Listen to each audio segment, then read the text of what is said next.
Hello? Hello. Hi, you're live on the air. Did you want to talk with us? Yep, I just wanted to say this week has been great for General Hospital. I've been watching it all week on my DVR, rewatching it. It's been the best it's been in years. That's so true. I mean, I don't know how long you've watched General Hospital, but, you know, I remember it from back in the day, and just to see them coming back and intermingling with the new characters has been phenomenal. I think Ron and Frank have really hit it out of the park. Right? Yep. Definitely. I see daytime Emmys next year, right? I'm praying. Yeah. I'm hoping they win best show and best writing. Oh, definitely. They deserve it. They deserve it. And could I just say that I'm ecstatic that Vanessa Marcel's back on our screens? Oh, yeah. Yeah. Well, who doesn't love Brenda? Well, maybe I shouldn't say that, but most of us love Brenda. To me, this go-around's way better. It's more true to her character than the way she was written last time. Yeah. Yeah, I agree. This is the Brenda that I remember from the early 90s. Yeah, she's given Carly hell on wheels, and that's what we look forward to. Yeah, definitely. Well, we want to thank you so much for calling in. We're getting to the top of the hour, and we're going to have to wrap up, but keep on watching. Keep on watching, sir. Well, thank you, guys. You're welcome. Thank you. Michael? Yes, can you hear me? Oh, yeah. Yes. I'm so sorry. My phone, all of a sudden, my whole line went dead here. We had the wind came and the landline here, the phone blew out and the electricity went out for a second. So I'm calling on my cell. Can you hear me? Oh, yeah, yes, we can hear you fine. Mm-hmm. So I'm here. Sorry about that. That's okay. I actually took the last couple of calls. I have some more holding, but they're just listening to the show. So tell us a little bit about what you saw on the red carpet. Is there anything special that stood out to you? Well, the whole thing on the red carpet was extraordinarily one of the, certainly was a highlight of my career. Being on the red carpet, you mean, when I filmed it, you mean? Or, yeah. It was really fun. First of all, when they had asked me to be on the show, I thought they said, you'll be playing a reporter. And I went, oh, okay. No problem, I can do that. I thought that would be fine. And then, we had to dress up, and so I was on my Armani suit, and I showed up, and I'm on set, and then they go, here, we're going to put this camera around you. And I went, what? I said, oh, no. And so then I'm thinking, you mean I have to act like I'm shooting a camera? And I was like, damn it, I don't want to do that. So it was funny because I actually, I was just hoping I could stand there and hold a microphone like I normally do, when people are talking to me. So, but I had to do the camera thing. So that was funny in itself, me trying to figure out the camera. As you saw the online piece I did. And then the neat thing about it was to see, because some of the actors had seen me downstairs in the dressing room, downstairs getting ready. But a lot of them didn't. I hadn't seen certain actors. So when we were rehearsing the red carpet scenes, they would, think, okay, Maurice and Laura, come down the thing. And so when Maurice would come down, he goes, what the hell are you doing here? Like, it was really funny because people would be like, what are you doing here? And I go, you're on the show? And I go, yeah. So when Jane Elliott and Maurice and Vanessa Marcel, when they would do the things that you didn't see this on camera, but they would, like, turn to me and do funny faces, like when they would walk down. So it was really fun. It was so fun because they would give me an extra glance or a look or a thing. It was really, really cute. I have to tell you, I had a blast because, to be a part of it was so nice of them. Yeah. To ask me, I can't tell you what that meant. It was a nice little way of acknowledging what I've done over the years, and I couldn't have been more thrilled. I thought it was so sweet. And it's things like that you go, oh, it makes it kind of worth it. You go, okay, they get it, they appreciate it, what I've done, and they included me, and I thought it was a blast. I mean, I wish it would have gone on longer, but it was really fun. And, and people were, like, Vanessa had just shown up. So nobody saw Vanessa. Nobody saw her in her dress. She showed up, and just, she came there, right there to the red carpet. I didn't see her any earlier than that. But we all had fun. And Lynn Herring was great. We were downstairs taking pictures. I tweeted some of those pictures. And the thing that was so hard for me was I couldn't tweet. I couldn't tweet anything because everyone was in their dresses and we had to keep it secret, right? So I couldn't go, here I was on the set. Yeah. I couldn't. I have all these great pictures from the red carpet, but I could never really post them. You know what I mean? It would have ruined it. So I've kept them. And I can imagine being you with having these pictures and being a journalist and just dying on the inside. The bane of my existence is always that. It's always there's always a call that has to be made, and the call is, and this is why some people go. I think it's interesting to understand that you see other people maybe posting things quicker or a reason they do it, but actions have consequences and things have to be done in a certain way. And I almost kind of feel like it's better to be respected, have the truth, than take a moment necessarily than being the first one to throw it up there. But it's tough, believe me. I was like, it was so difficult. This was the hardest. Because I direct from the thing that I'm definitely going to sit with for the rest of my life, Now, what do you do with all the pictures that you take all the time? Are they all in your office? Are they covered from, ceiling to floor? Or what do you do with them? Nothing's covered. I don't have any, it's really funny. The only, and I think you guys would like this, the only poster in my office, and this is you'll appreciate this.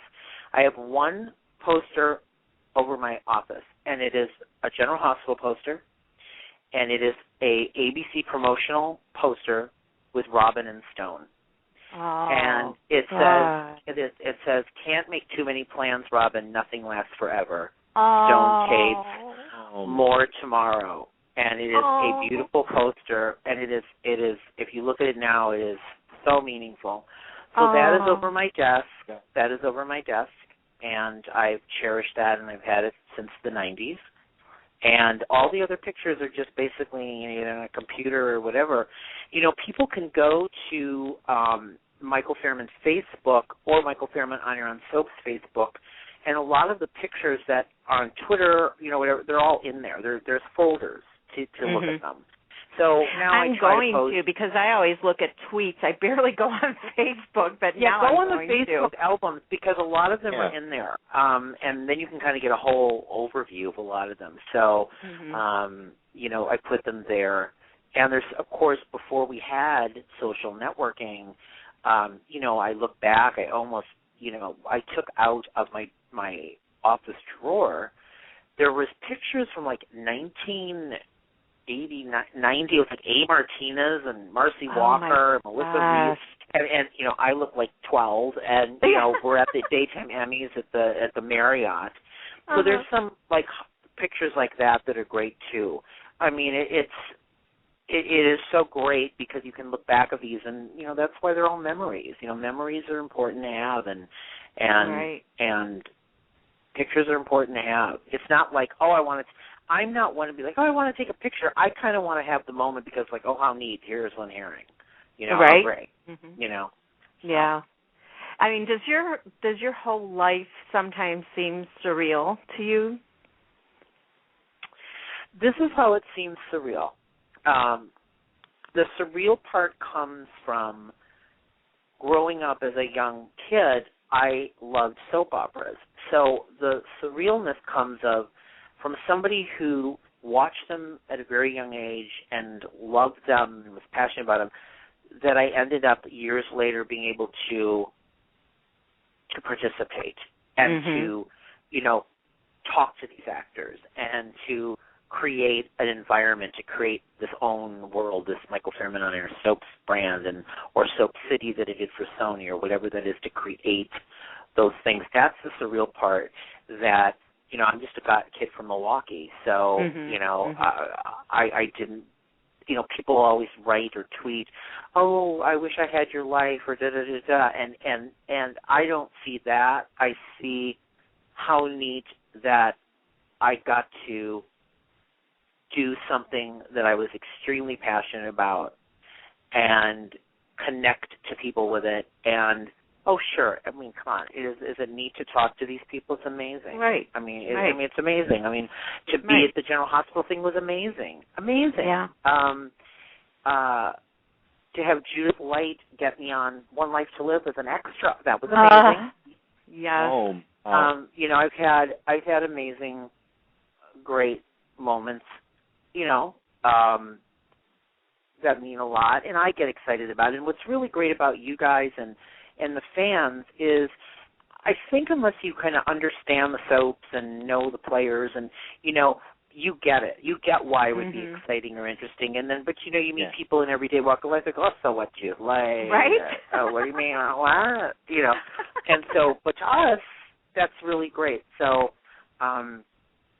the important thing, and I've said this before in other interviews, is, you know, it was really about, I really wanted to be respected for what I did, and, you know, really wanted to have people feel comfortable with me so they would talk to me, and to really bring something different that wasn't just regurgitating, you know, recaps or something, which is, I think, what we've been successful at doing. So I totally 1,000% agree with that. You have done that and more. You've made so many dreams come true with other fans that, you know, if you weren't getting these interviews with, like I said, with people that don't do interviews very often, and just for us to be able to read that is amazing to us.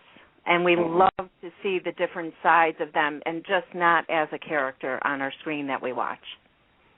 Right, and I think the important thing is when you're doing these things is to really give a flavor of who they are, and that's another thing. Because a lot of times there's press junkets, and people, you know, we're all in press junkets, and I find that hard. For me, that's hard. It's hard for me to be in a room with 6 other journalists, or be on a conference call, or be on a rotation, because I feel you can't get something out of somebody that's going to mean something or resonate or have something different.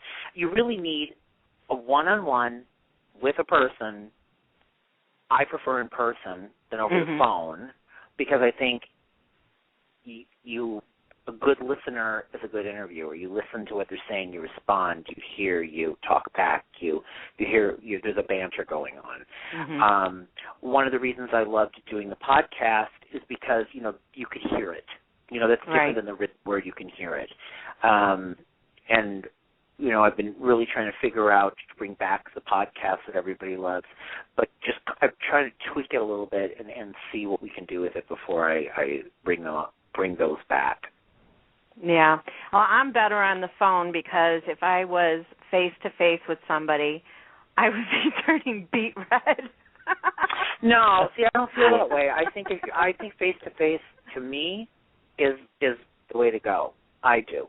You know. Yeah. I think that, yeah. Well, I think some people can do it, and some can't. Yeah. Right. And thank God there are people like you that can do it. You know, I mean, maybe eventually if I had to do it and started doing a few of them, maybe I would feel more comfortable as I have progressed doing the phone interviews. Right. Well, do you have a couple more phone calls before I have to go? No, actually, we just have listeners left on the phone and in the chat room, and I want to thank you so much for doing this with us tonight. I really appreciate you taking the time out of your busy schedule, and thanks again for getting Teresa to call in. That was wonderful. Yes, Michael, thank you so much for all you've done for the soap genre. You have my respect. Thank you so much. All right, you guys have a good night. Thank you for having me on. You're welcome, and thank you again. Mike. Bye-bye, Michael. Bye, Michael.